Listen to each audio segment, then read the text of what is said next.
मजदूर का जन्म शीर्षक कविता पर विचार करते हैं। जैसा कि पहले बताया जा चुका है कि केदारनाथ अग्रवाल प्रगतिशील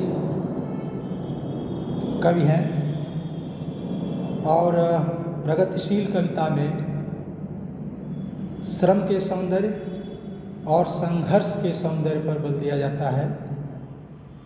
यह कविता उसी श्रम के सौंदर्य, संघर्ष के सौंदर्य और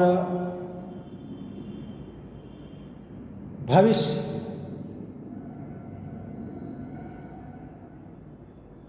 की ओर उन्मुख, उन्नत भविष्य की ओर उन्मुख दृष्टि को सामने रखकर रची गई है।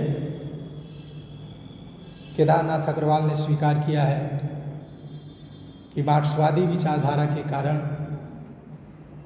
उनकी जीवन दृष्टि और काव्य दृष्टि को नवीनता मिली है। यह कविता उसी नवीन जीवन दृष्टि और काव्य दृष्टि का परिचय प्रस्तुत करती है। एक हथौड़े वाला घर में और हुआ,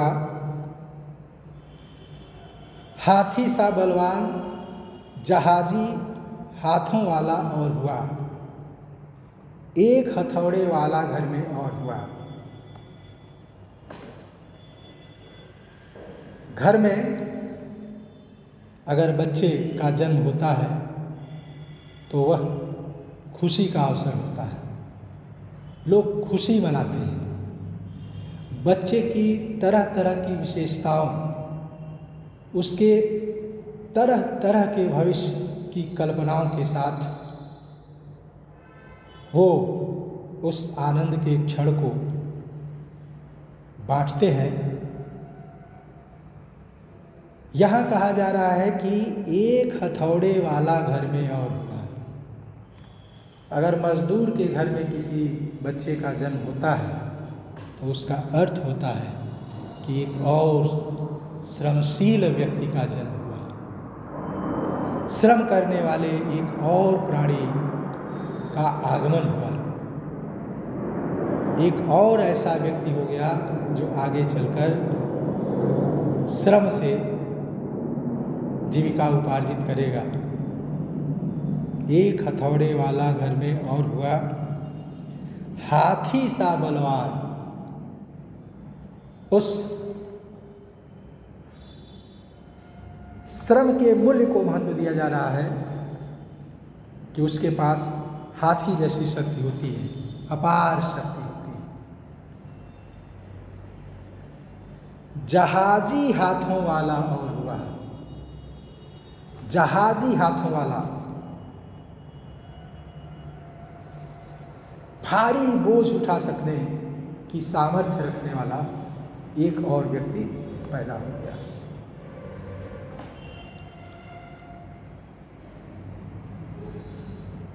मुक्तिबोध विचार आते हैं, कविता में लिखते हैं कि विचार आते हैं, लिखते समय नहीं, पत्थर ढोते वक्त पीठ पर, सिर पर उठाते वक्त बोझ।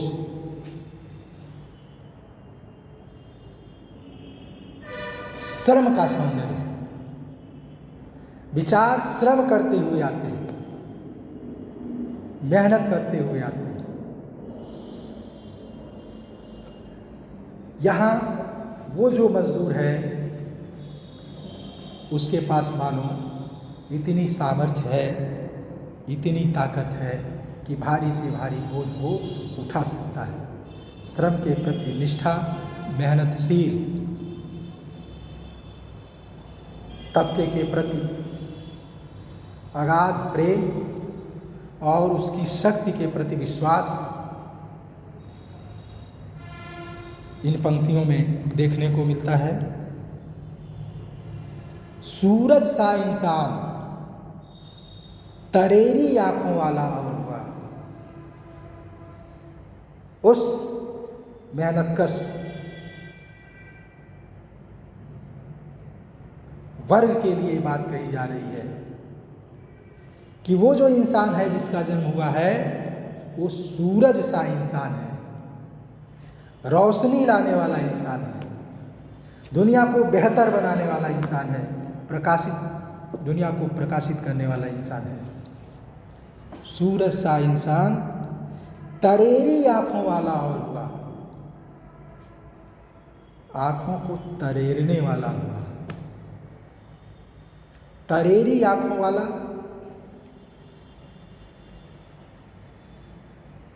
केदारनाथ प्रायः बिंबों की भाषा में कविता रचते हैं। आंखें तरेरता कौन है? जो भीतर से मजबूत होता है और जो कुछ अस्वीकार करने का साहस रखता है, अन्याय, दमन और शोषण के खिलाफ बोलने वाला होता है, उठ खड़ा होने वाला होता है, वही अन्याय, दमन और शोषण के विरुद्ध आंखें तरेरता है। तो सूरज सा इंसान तरेरी आंखों वाला और हुआ। केदारनाथ अग्रवाल की ही एक कविता है एका का बल, जिसमें गांव के सारे चमार इकट्ठे हो जाते हैं और जमींदार के खिलाफ आवाज उठाते हैं कि वो जमींदार जो सारे काम लेता है लेकिन मजदूरी के रूप में केवल 6 पैसे देता है और कहता है कि सारे काम करो नहीं तो गांव छोड़ दो। मजदूर इकट्ठे होते हैं, उसके खिलाफ आवाज़ उठाते हैं और कहते हैं कि गांव छोड़कर नहीं जाएंगे, यहीं रहे हैं, यहीं रहेंगे, लेकिन पैसा पूरा लेंगे, किंतु मजूरी पूरी लेंगे, बिला मजूरी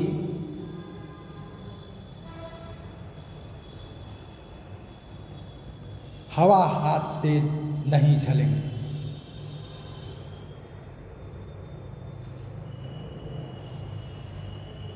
उस सामंती व्यवस्था के खिलाफ आवाज उठाने वाले लोगों को केदारनाथ अग्रवाल कविता का विषय बनाते हैं। सूरज सा इंसान तरेरी आंखों वाला और हुआ, माता रही विचार अंधेरा हरने वाला और हुआ। जब घर में कोई बच्चा होता है तो माँ बाप, दादी दादा, भाई बहन अपने अपने ढंग से उसके होने के सुख को अनुभव करते हैं और उस सुख की कल्पना करते हैं कि इसके आ जाने से ये होगा। क्योंकि वह श्रमशील वर्ग के घर में पैदा हुआ बच्चा है, तो उसके माँ बाप, भाई बहन उसके बारे में वो कल्पनाएं नहीं कर सकते जो एक पूंजीपति के घर में पैदा होने वाले बच्चे को लेकर की जा सकती है। माता रही विचार अंधेरा हरने वाला और हुआ, कि घर का अंधेरा हरने वाला। घर का अंधेरा अभाव, दुख, पीड़ा, कर्ज,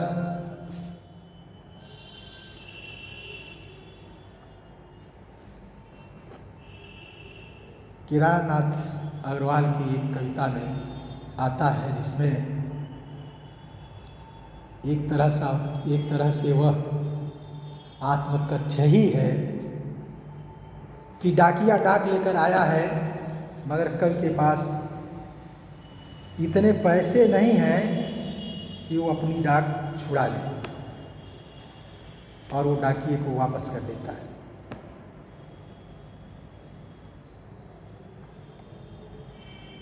जैसे गोदान उपन्यास में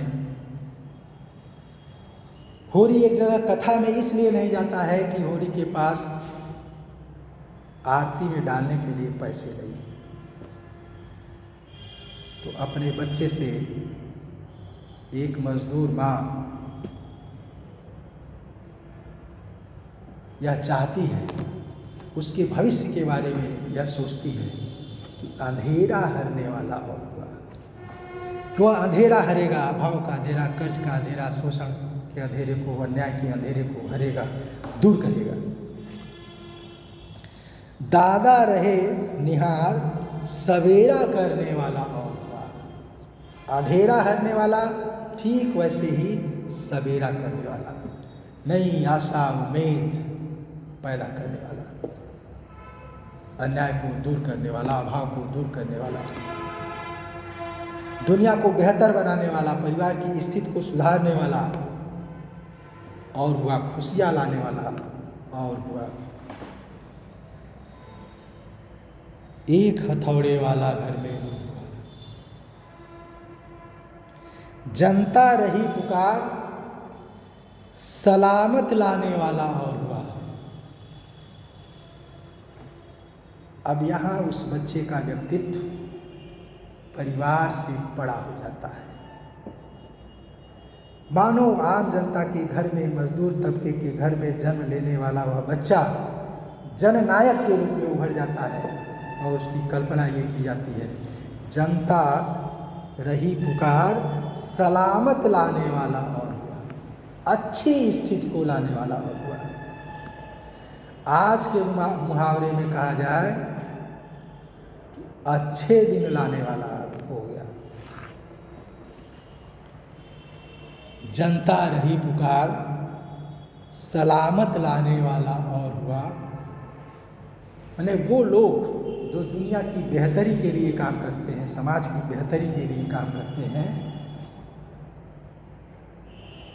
उनमें एक और व्यक्ति जुड़ गया।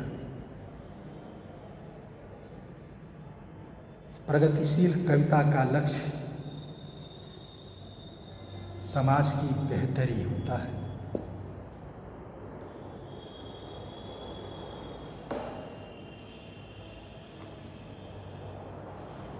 सुन ले री सरकार कयामत ढाने वाला और हुआ,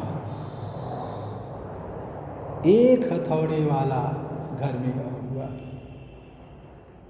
अब वो व्यक्ति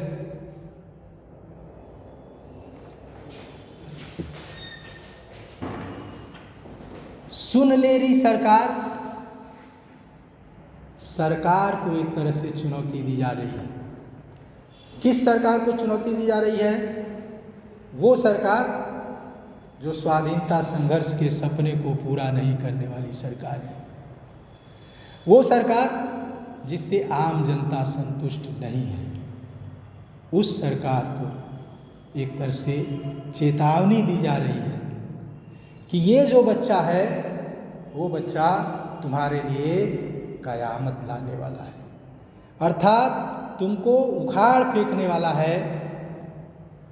आज़ादी के साथ लोगों के सपने जुड़े हुए थे, और जब आज़ादी आई तो शुरू के वर्षों में तो लगा कि कुछ बेहतर होने वाला है, लेकिन लोगों ने अनुभव किया कि आज़ादी को लेकर जो सपने देखे गए थे वो सपने अंततः पूरे नहीं हुए, और लोगों के बीच उस आज़ादी को लेकर मोहभंग की स्थिति पैदा हुई। केदारनाथ अग्रवाल इस कविता में उसी मोहभंग को व्यक्त करते हैं। एक लोक भाषा की उनकी कविता है बुंदेली में, जिसमें वो कहते हैं कि हम तो उनका ओट न देबै। उस कविता में वो कहते हैं कि हम तो उनका ओट न देबै जो हमका बधियाई न है, मतलब जो हमको बधिया बना दिए, जिन्होंने हमको नपुंसक बना दिया है, ऐसे लोगों को हम वोट नहीं देंगे। अर्थात सरकार के प्रति, राजनीतिक पार्टियों के प्रति आम जनता के भीतर जो विरोध का भाव है, जो मोह भंग की स्थिति है, उसको कविता की अंतिम पंक्तियों में व्यक्त किया गया है। तो कुल मिलाकर यह कविता श्रमशील जनता के श्रम और संघर्ष के सौंदर्य को रेखांकित करने वाली कविता है, उनको सामने लाने वाली कविता है, जो प्रगतिशील कविता का लक्ष्य होता है। धन्यवाद।